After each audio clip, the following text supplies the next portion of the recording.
कांग्रेस में प्रधानमंत्री का चेहरा कौन होगा? पवन खेड़ा नहीं दे पाए जवाब, पीएम मोदी से मांगा 10 सालों का हिसाब। कोटा लोकसभा इलेक्शन 2024 कोटा आए कांग्रेस के राष्ट्रीय प्रवक्ता ने पवन खेड़ा ने प्रधानमंत्री नरेंद्र मोदी और अमित शाह और कोटा बूंदी लोकसभा सीट पर बीजेपी प्रत्याशी ओम बिरला पर निशाना साधा। पवन खेड़ा न्यूज। कोटा बूंदी लोकसभा सीट पर कांग्रेस प्रत्याशी प्रहलाद गुंजल के समर्थन में कोटा आए कांग्रेस के राष्ट्रीय प्रवक्ता ने प्रधानमंत्री नरेंद्र मोदी और अमित शाह पर निशाना साधा। लेकिन इंडिया गठबंधन या कांग्रेस में कौन प्रधानमंत्री होगा, इसका जवाब वह नहीं दे सके और बातों को गोलमोल घुमाते रह गए। होम राज्य राजस्थान कांग्रेस में प्रधानमंत्री का चेहरा कौन होगा? पवन खेड़ा नहीं दे पाए जवाब, पीएम मोदी से मांगा 10 सालों का हिसाब। कांग्रेस में प्रधानमंत्री का चेहरा कौन होगा? पवन खेड़ा नहीं दे पाए जवाब, पीएम मोदी से मांगा 10 सालों का हिसाब।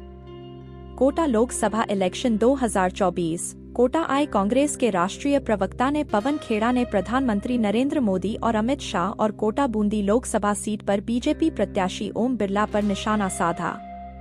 कांग्रेस में प्रधानमंत्री का चेहरा कौन होगा? पवन खेड़ा नहीं दे पाए जवाब, पीएम मोदी से मांगा 10 सालों का हिसाब। कांग्रेस में प्रधानमंत्री का चेहरा कौन होगा? पवन खेड़ा नहीं दे सके जवाब। NEXTPREV। Pawan Khera news. Kota Bundi Lok Sabha seat पर कांग्रेस प्रत्याशी प्रहलाद गुंजल के समर्थन में कोटा आए कांग्रेस के राष्ट्रीय प्रवक्ता ने प्रधानमंत्री नरेंद्र मोदी और अमित शाह पर निशाना साधा।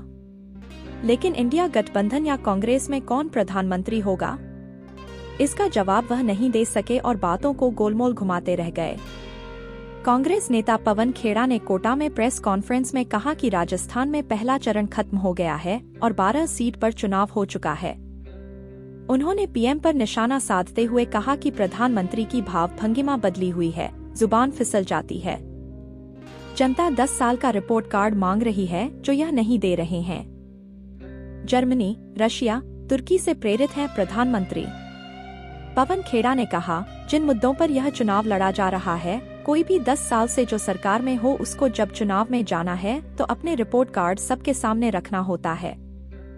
10 साल में आपने क्या किया वह बताइए और आने वाले 5 साल में आप क्या करेंगे वह बताइए और लोगों पर छोड़ दीजिए। आपका और हमारा मैनिफेस्टो भी देखेंगे, आपका और हमारा रिपोर्ट कार्ड भी देखेंगे, उसके बाद लोग तय करेंगे कि जनता किसे वोट करेगी।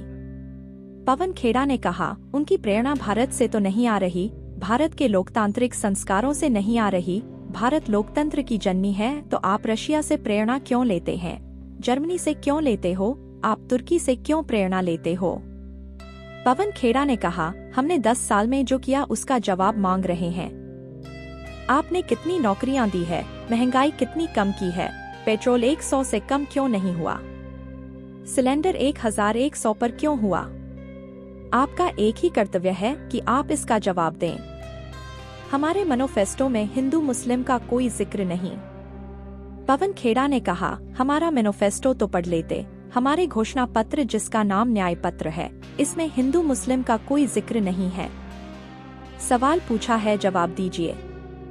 10 साल के शासन का जवाब दीजिए।